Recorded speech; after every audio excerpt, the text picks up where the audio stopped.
Well, it's a Monday evening and I'm getting ready to do a little bit of painting at my desk, the usual type of thing.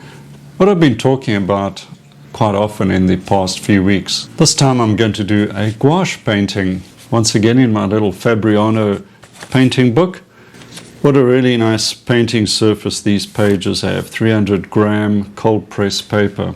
Well, I'm going to get started with this painting and show you the process, start to finish, and maybe inspire you to try out a gouache painting for yourself. Here's the scene in a little village called Nieu Bethesda in South Africa.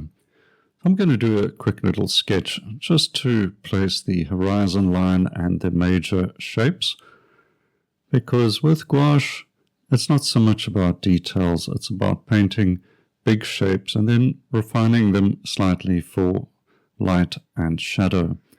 That's the main idea. So getting these shadow patterns is of course very important, because shadow against light is how we impressionists like to paint.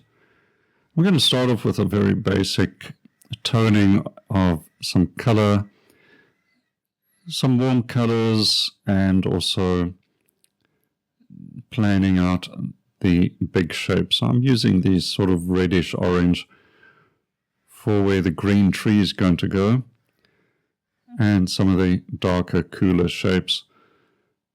Why red? Well, it's a complementary color for greens, and it might help to add a bit of sparkle to that, or I may end up covering the tone entirely. That is not really that important. The important thing is just to get started with getting your big shape pattern in. You can see I'm using a large brush. It's about a 1-inch synthetic hair watercolor brush. Very simple materials with gouache, really. You just need some nice paper. But the main thing you need with gouache is good paint. I'm using Winsor & Newton. And now I'm just going to clear all of that toning color off so it doesn't muddy up the main colors for the painting. So Winsor & Newton Designer's Gouache is great. You can use Daniel Smith as well. It's another very good brand. And Royal Tarlins has quite a reasonably priced student gouache that is good quality as well. Now the sky, I'm using cerulean blue, and I'm bringing white paint in for the sky right away, because that's pretty much a given with sky. You need that light value. But the rest of the painting, I'll take some time before I bring white paint into it. You notice I put a little touch of yellow to warm up that sky closer to the horizon. Getting the darks in with some ultramarine and yellow lemon.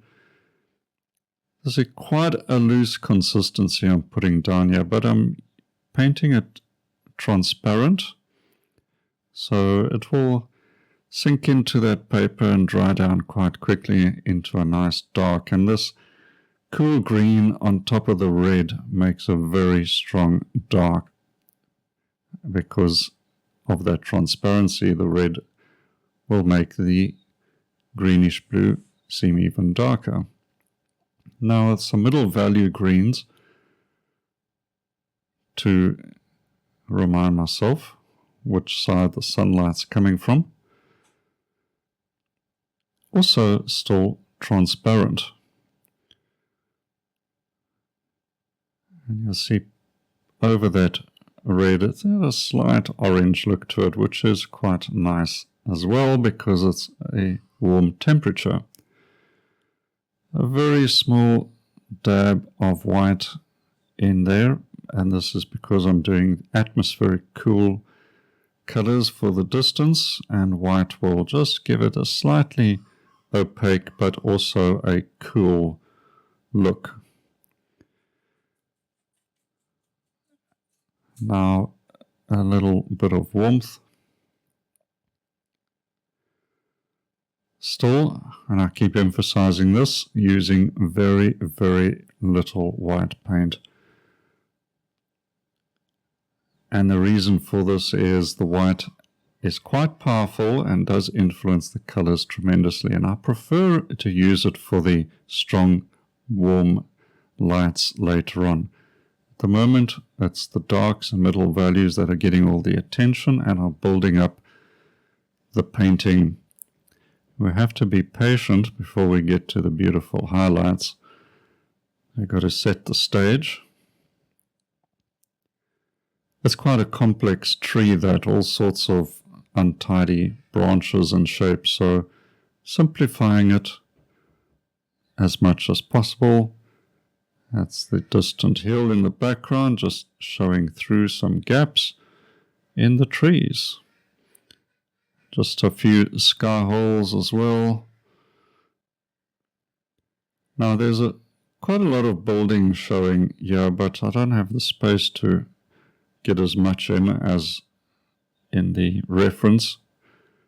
So I'm just getting that wall, and the steps I think will add a nice little structural element against all the organic shapes around it. Remembering to keep it cool, so I'm using the blues. And gouache dries darker as well, so the color may seem a little strong going on the paper, but it will dry down and become a sort of an opaque matte color. These pillars on the balcony of this building, adding a little bit of perspective, and I'm using the slightly grayed down transparent violet here just to fill in the remaining shadows.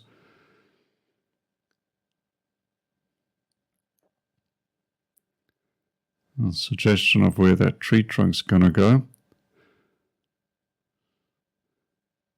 And just harmonizing some of those sort of grayish colors.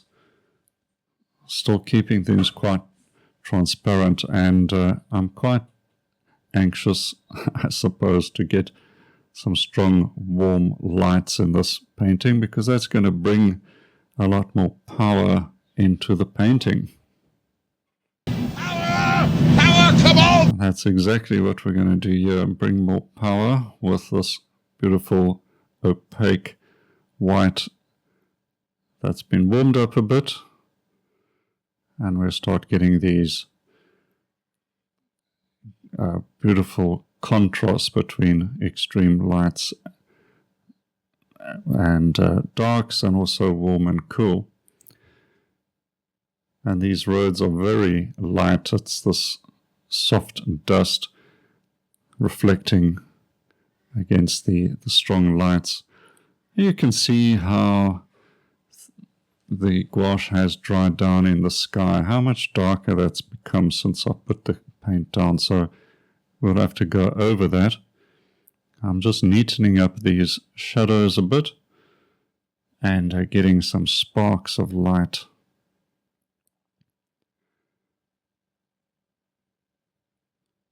Reflected light bouncing back up into the building, just showing off the shapes of those structures. And let's cut in a little, get the shape of the tree back on track, and also bring in some lights in the sky just now.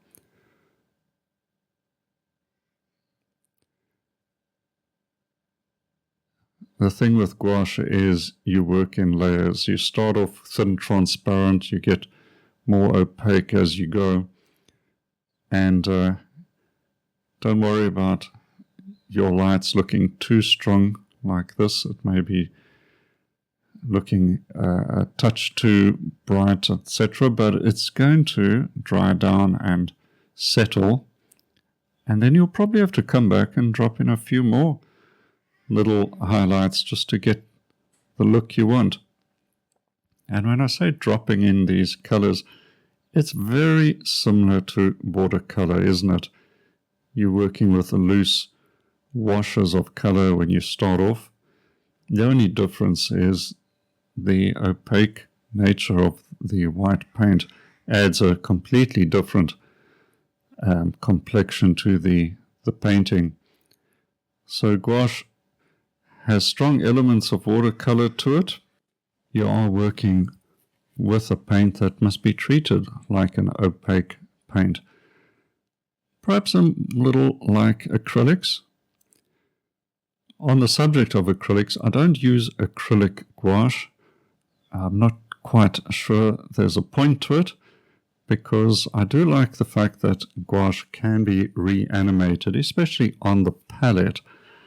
I'm not trying to reanimate it on the paper, of course. I work wet over dry or semi-dry, and I'll work one side of the painting, let the other side dry down a little and settle, then go back over that again. Not back and forth, just one stroke, lift the brush off, otherwise you will muddy up your gouache colors. So just get a loose enough consistency to cover the area you want to paint over, but you don't want it too watery so it's running or dripping off the brush.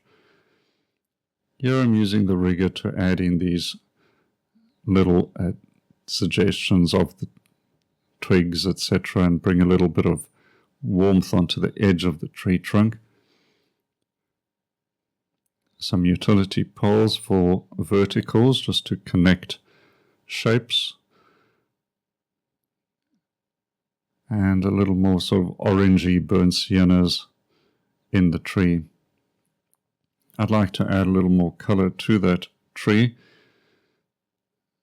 So we got this sort of reddish orange, a few dots of red here or there, actually add a little spark to those greens.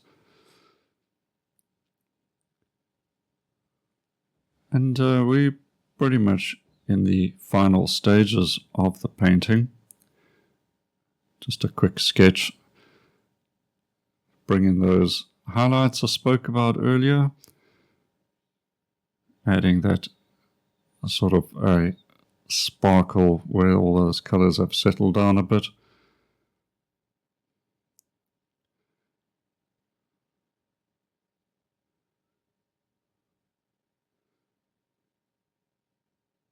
So I feel there is a strong light effect, of course, between the lights and the shadows. I'm going to add a figure for a bit of scale and interest. I could come back and rework the lights in the road, get them a little warmer, but I'm not going to. I don't want to really overwork this. Just get that impression. A few little dark accents, some twigs and what have you, but also just to add a little bit of texture.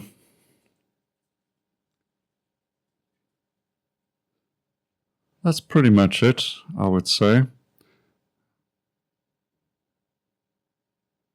Try not to overdo these little sparks, but bring them in perhaps to break up a flat shape here or there. So I'll sign it off. Let's get the tape off as well, get a better look at it. And above all, it's also fun painting to do. And I encourage you to try these little sketches for yourself. Okay, well there we have it. A little gouache study. A lot of fun to do. A great way to spend half an hour, 40 minutes just relaxing and doing these little studies. So much fun. So try it out for yourself. Have a look at some of my previous videos as well on gouache painting, and you'll see the materials I use and other little tips on paint consistency as well.